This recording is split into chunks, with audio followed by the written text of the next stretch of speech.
नमस्ते, मी doctor Rohini Kokate, मी श्रद्धा हॉस्पिटलमध्ये paediatrician म्हणून काम करते।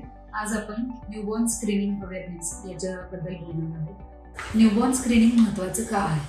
तर न्यूबॉर्न स्क्रीनिंग याच्यामध्ये काही मेटाबॉलिक आणि जेनेटिक डिसऑर्डर असे आहेत की जे जर लवकर निदान झाले तर बाळ चांगलं आयुष्य जगू शकतं आणि मतिमंदत्व किंवा असे बरेच काही आजार आहेत की जे आपण टाळू शकतो। तर याच्यासाठी हे लवकर निदान होणं गरजेचं आहे। न्यूबॉर्न स्क्रीनिंगमध्ये मुख्यत्वे करून 5 प्रकार येतात: endocrine disorders, lung disorder, blood disorder, disease आणि मेटाबॉलिक डिसीजेस। तर हे तुम्ही तुमच्या डॉक्टरांची कन्सल्ट केल्यानंतर तुमचं बाळ हाय रिस्कमध्ये येतं की लो रिस्कमध्ये येतं त्याच्यानुसार तुमचे डॉक्टर तुम्हाला सजेस्ट करतील की याच्यासाठी कुठल्या कुठल्या तपासण्या गरजेच्या आहेत, त्यानुसार मग तुम्ही त्या तपासण्या करू शकता। तर हे लवकर निदान होणं खूप गरजेचं आहे।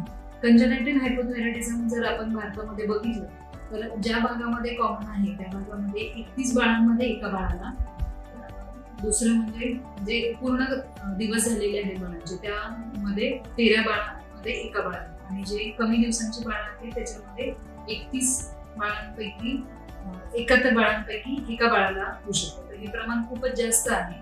आणि जर कंजेनायटल हायपोथायरॉइडिझम असेल तर याच्यामुळं बाळ परत मतिमंद होण्याची शक्यता असते, कारण 80 ते 90% बाळाच्या मेंदूची वाढ ही 2 वर्षापर्यंत होते। त्याच्यासाठी हे लवकर निदान होणं गरजेचं आहे। तसंच याच्यासोबत दुसरेही आजार असतात: homocystine media, congenital adenoid hyperplasia, phenylketonuria, cystic fibrosis, sickle cell disease, critical congenital heart disease.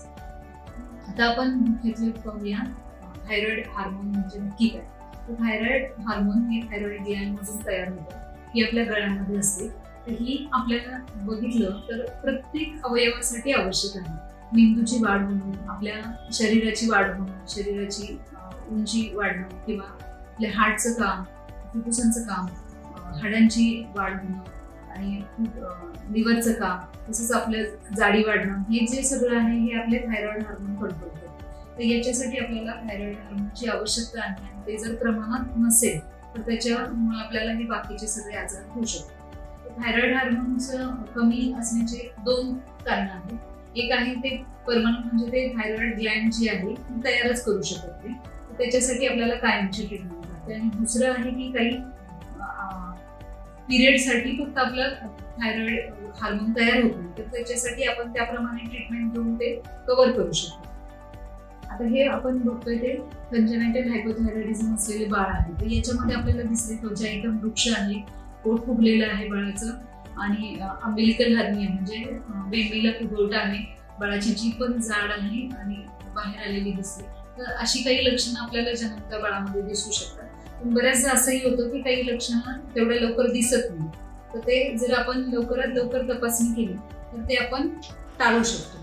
आता आपण याच्यात बघू शकतो की जर हायपोथायरॉइडिझम असेल तर त्याच्यामध्ये बाळाची केसांची वाढ व्यवस्थित नसते, डोळे मोठे असतात, बाळाचे हृदयाचे ठोके कंट्रोलमध्ये नसतात, तसंच बाळाचे पोट फुगलेलं असतं, अम्बिलिकल हर्निया असतो, याच्यामध्ये बरेच अजून आपण बघतोय त्याच्यामध्ये डिसीज दिसतात आपल्याला। तर हे आपल्याला कंजेनायटल हायपोथायरॉइडिझम जे आहे हा एकच असा कॉज आहे की ज्याने आपण मतिमंदत्व टाळू शकतो। त्याच्यासाठी आपल्याला फक्त एक सिंपल टेस्ट करणं गरजेचं आहे की जे आपल्याला कॉर्ड ब्लड म्हणजे अम्बिलिकस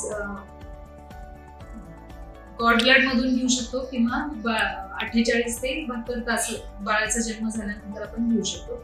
आणि ही एक सिंपल टेस्ट आहे, फक्त ब्लड सॅम्पल मधून आपल्याला हे कळू शकतं।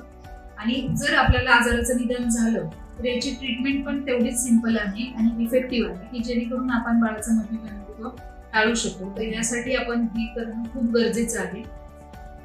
जसं आपण अगोदरच म्हणतो की prevention is better than cure, तर त्याच्यासाठी आपल्याला ते निदान होणं गरजेचं आहे।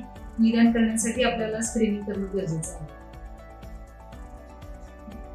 या महिन्यामध्ये न्यूबॉर्न स्क्रीनिंग अवेअरनेस मंथ आहे, मी त्याच्यासाठी तुम्हाला याबद्दल सांगू इच्छिते की न्यूबॉर्न स्क्रीनिंग केलं तर बाळ चांगलं आयुष्य जगू शकतं, मतिमंदत्व पण आपण टाळू शकतो। तर यासाठी आपण ही तपासणी करणं गरजेचं आहे।